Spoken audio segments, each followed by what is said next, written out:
All thanks and praise is due to God.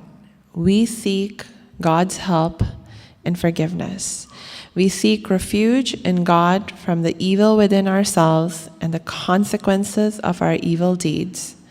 Whoever God guides will never be led astray, and whoever God leads astray will never find guidance.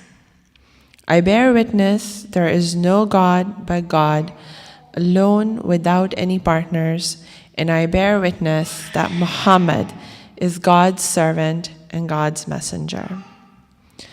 You who believe, be mindful of God, as is God's due, and make sure you devote yourselves to God to your dying moment.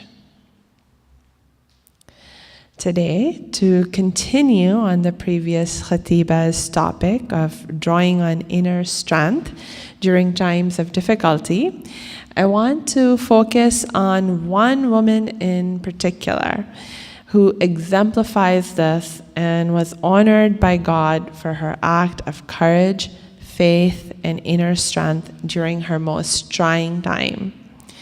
In particular, I want to reflect on the ritual of running between the hills of Safa and Marwa, which is one of the most important rituals of Hajj, the pilgrimage to Mecca, that all Muslims are required to perform at least once in their lives, as long as they're financially and physically able to do.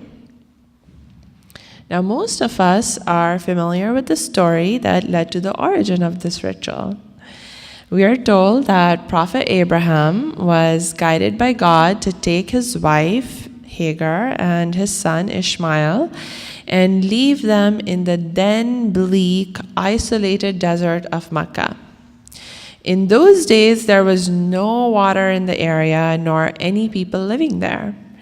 The story goes that when Prophet Abraham reached the place with his wife and child, he placed a skin of water and some dates next to them and began to walk away without any explanation.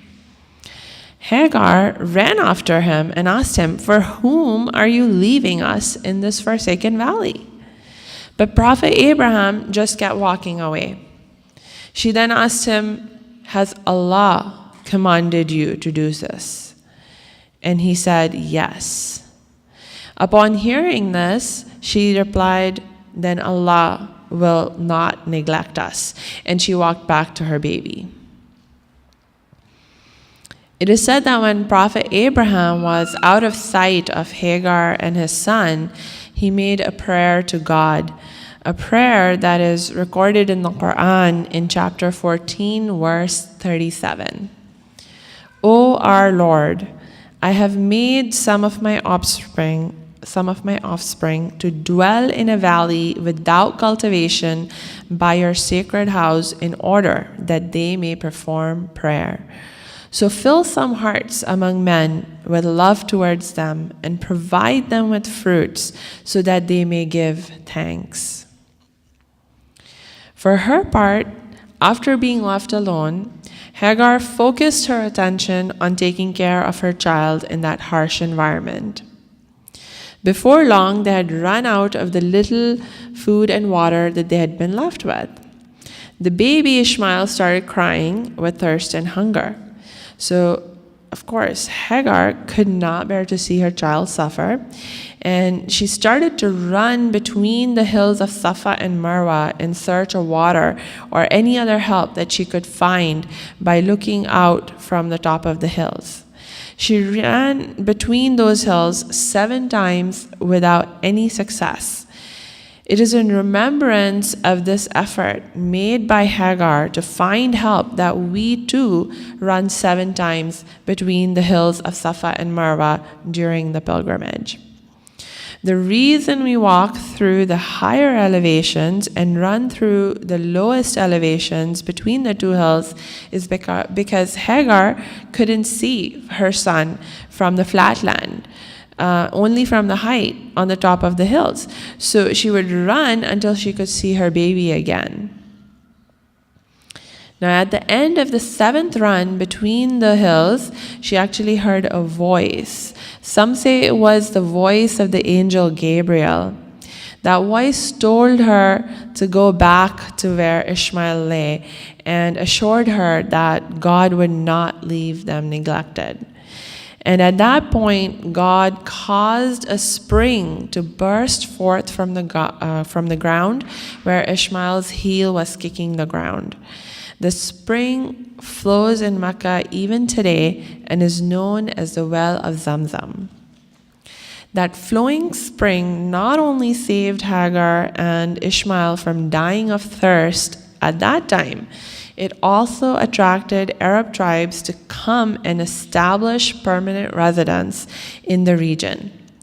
Because Hagar and Ishmael were the first to discover the water, they held power over the community that formed there, who had to get permission to access the water from Hagar.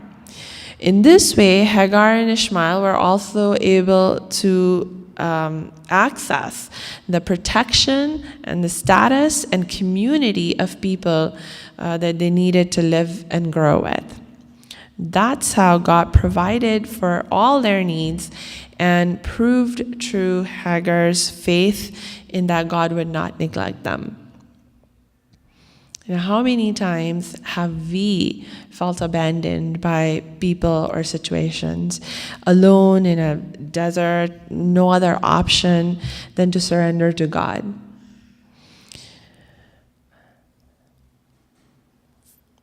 And we have to ask God for help and just trust that God's help will come.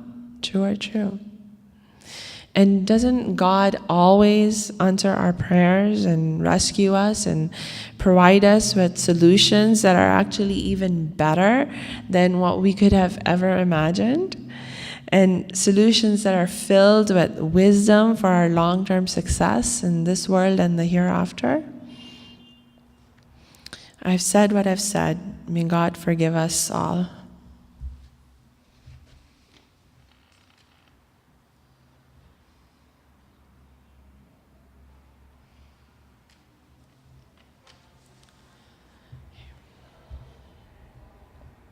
Alhamdulillah.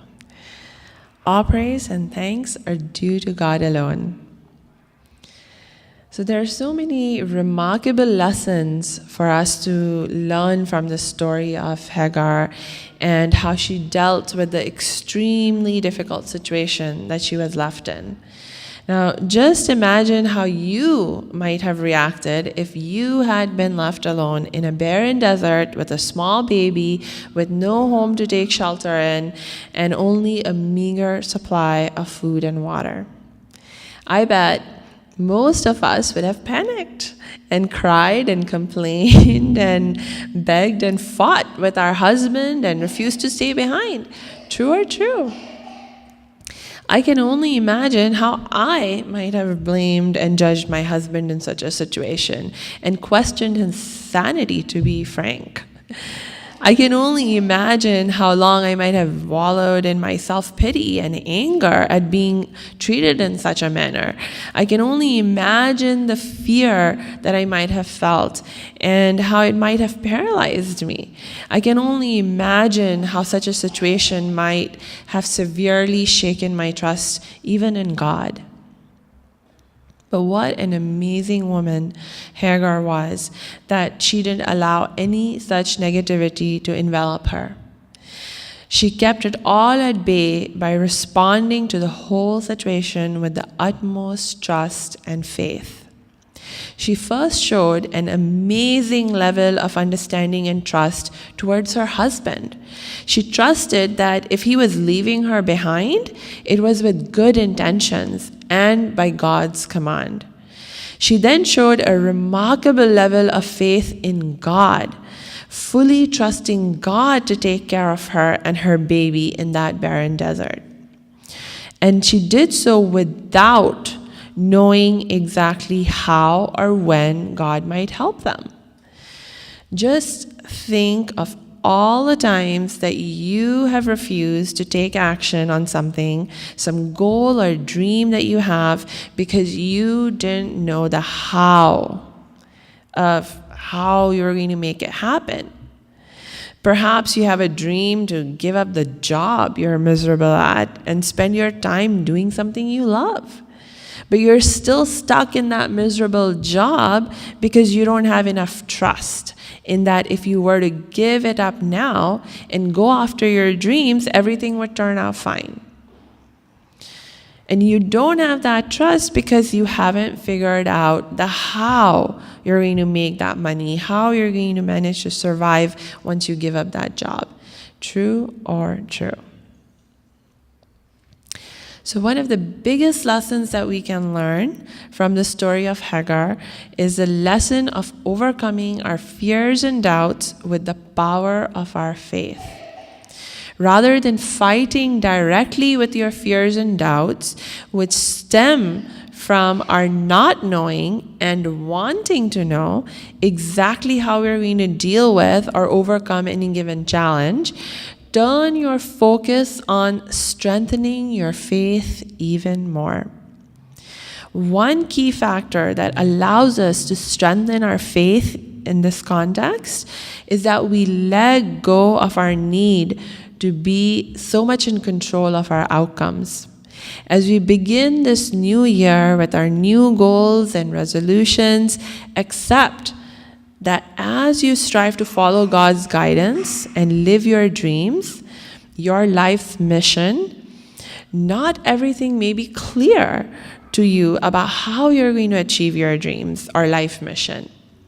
You may not always be able to see clearly where the path God has guided you on by giving you your dreams and life mission.